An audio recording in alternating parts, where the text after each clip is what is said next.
السلام علیکم۔ آج میں آپ کو ایک ایسے حسن پرست بادشاہ کے بارے میں بتاؤں کہ جو اپنے رحم دل ہونے کے ساتھ ساتھ حسن پرست بھی تھا۔ بھیکارن ملکہ۔ کس زمانے میں ایک بادشاہ ہوتا تھا۔ ہر زمانے کا بادشاہ تو ویسے اللہ تعالیٰ خود ہی ہے، جو نہایت رحم دل اور غریب دوست تھا۔ اس کی سلطنت میں شیر اور بکری ایک ہی گھاٹ میں پانی پیتے تھے، البتہ بھیڑیوں کو گھاٹ پر آنے کی اجازت نہیں تھی۔ بادشاہ اپنی تمام تر خوبیوں کے باوجود ایک حسن پرست انسان تھا۔ اسے جہاں کہیں کوئی خوبصورت لڑکی، عورت یا بیوہ پسند آتی، اس سے شادی کر لیتا۔ یہ بھی اچھی بات تھی کہ شادیاں کر لیتا، ورنہ اس دور کے سرداروں، چودھریوں اور وڈیروں کی طرح ویسے ہی اٹھا لیتا تو ایسے روکنے والا کون ہوتا؟ یہی وجہ تھی کہ سلطنت میں ایک وقت میں کئی ملکات تھیں، البتہ بادشاہ ایک ہی تھا۔ کنیزوں کی تعداد تو لاتعداد تھی۔ بادشاہ کو خود یاد نہیں رہتا تھا کہ اس کی کتنی ملکات ہیں، کس ملکہ کے کتنے بچے ہیں، البتہ ملکہ کو خود جا کر بتانا پڑتا تھا کہ میں آپ کی ملکہ ہوں اور آپ کے مجھ سے اتنے فرزند ہوئے ہیں۔ ایک دفعہ کا ذکر ہے کہ بادشاہ اپنے وزراء اور مصائب کے ہمراہ جنگل میں شکار کے لیے نکلے۔ بادشاہ کے لیے امور سلطنت انجام دینا اتنا ضروری نہیں تھا، کیونکہ اس کے لیے وزراء اور امراء کی ایک فوج موجود تھی، لیکن شکار پر جانا بادشاہ کے فرائض منصبی میں شامل تھا۔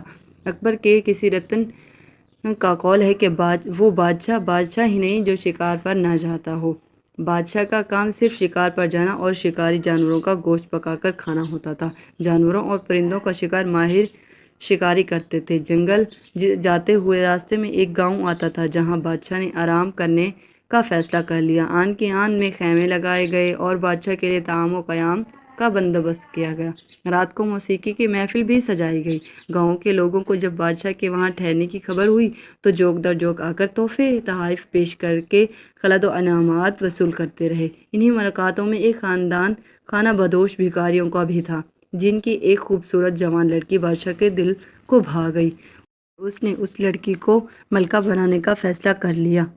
بس پھر کیا تھا، وہ بھیکارن سے ملکہ بن گئی۔ خاندان کے دیگر افراد کا منہ موتیوں اور اشرفیوں سے بھر کر بند کر دیا گیا۔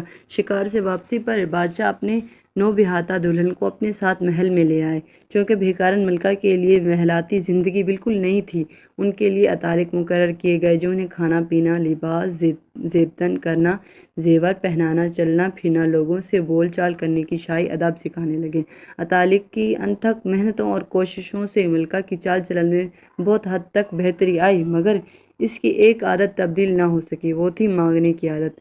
ملکہ بیگم اکثر اوقات وزراء، امراء، اتارک اور یہاں تک کہ کنیزوں اور خواجہ سراؤں سے بھی مانگ کر کھاتی تھی، جس کی وجہ سے ان کے پس پشت ان کا مذاق اڑایا جانے لگا۔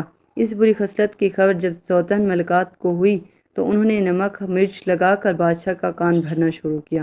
بادشاہ نے اپنی چہیتی ملکہ کو سمجھایا کہ وہ اس عادات سے جان چھڑائے اور نیچ ذات قسم کے خواجہ سراؤں اور کنیزوں کو منہ لگانا چھوڑ دے، لیکن ملکہ پر ان کی باتوں کا کوئی اثر نہ ہوا اور وہ اب بھی ان لوگوں سے مانگنے سے باز نہ آئی۔ مجبور ہو کر بادشاہ نے اس کی سرگرمیاں محل کے ایک گوشے تک محدود کر دیں۔